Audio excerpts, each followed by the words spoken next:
இப்போ நான் பார்க்க போகிறது எடுத்துக்காட்டு 5.24 கொஷின் பாருங்கள். முனைகள் 0, ±4 மற்றும் குவியங்கள் 0, ±6 உள்ள அதிபரவளையத்தின் சமன்பாடு காண்க அப்படின்னு கேட்டிருக்காங்களா. ஃபஸ்ட்டு பாருங்கள், இப்போ கிராஃபில் இது எக்ஸ் அச்சு, இது ஒய் அச்சுன்னு சொல்லுவோம். சென்ட்ரு பாயிண்ட் முனை இங்கே பார்த்தீங்கன்னா சென்ட்ரு பாயிண்ட் சி மையம்னும் போது 0, 0ன்னு எடுத்துப்போமா. இதில் ஃபஸ்ட்டு முனை வந்து 0ல் +4ல் 1 -4ல் 1. அப்போ எக்ஸு 0 கொடுத்துட்டாங்க. அப்போது ஒயில் +4 இங்கே துறையமாக இருக்குமா, -4 இங்கே. இப்போது இதை வச்சு பாருங்கள், ரெண்டு பக்கமும் ஒரு வளைவு வந்து வரைஞ்சிட்டோம். குவியம் பார்த்திங்கன்னா 0, ±6. அப்போ எக்ஸில் 0, ஒயில் +6ல் 1 -6ல் 1. இது எஸ்ன்னு எடுத்துக்க போகிறோம்.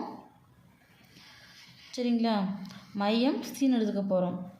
இதை வச்சு இதுக்கான சமன்பாடு என்ன அப்படின்றத பார்க்கலாம். பாருங்கள், இப்போ மையம் 0, 0. சரிங்களா. இப்போ முனை நம்ம ஏன்ட்டு A' எடுப்போமா. அப்போ இதுக்கான ஃபார்ம் நமக்கு தெரியும், 2A.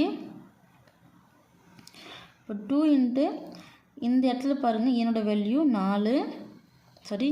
இப்போது 8 அப்படின்னும் போது இங்கே பெருக்கலை கறந்து பட்சம் வகுத்தில் வருமா. அப்போ A = 8 / 4ன்னு வருமா. சரி, 2 1 2 4 2 8. அப்போ A = 4 முனை. அடுத்து பாருங்கள் குவியம். இப்போ குவியம்னும் போது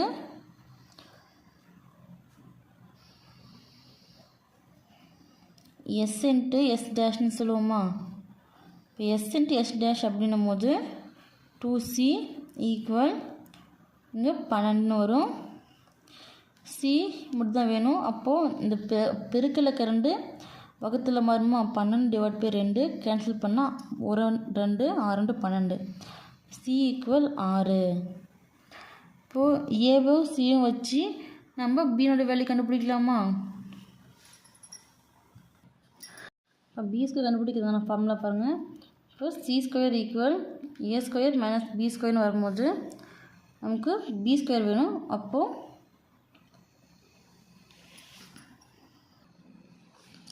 B² போது இங்கே பார்த்தீங்கன்னா C² - A² வருமா மாற்றி எழுதும் போது. அப்போது நமக்கு Cக்கான வேல்யூ தெரியும் 6. அப்போ 6² - Aக்கான வேல்யூ தெரியும் 4. 4² = 6² பண்ணால் 6 36 -4² பண்ணால் 4 16. கழிக்கும் போது 20ன்னு வருமா. B²க்கான வேல்யூ 20. அப்போது A²க்கான வேல்யூ பாருங்கள், A² பண்ணும்போது 16ன்னு வந்துச்சா. அப்போ B தான் பெருசாக இருக்குது. அப்போ இந்த இடத்துல பார்த்திங்கன்னா குற்றச்சு Y அச்சு ஆகுமா, Y அச்சு ஆகும். அதுக்கான formula y - k² / A² + x - h² / B² = 1. இப்போ y மைனஸ் இதில் வந்து ஹச்சும் கேவும் 0 தான். அப்போ 0 தான் வரும். 0² / A² வந்து 16 + x - h 0 தான் (² / B² 20). டேரெக்டாக அப்ளை பண்ணிட்டோம். சரிங்களா.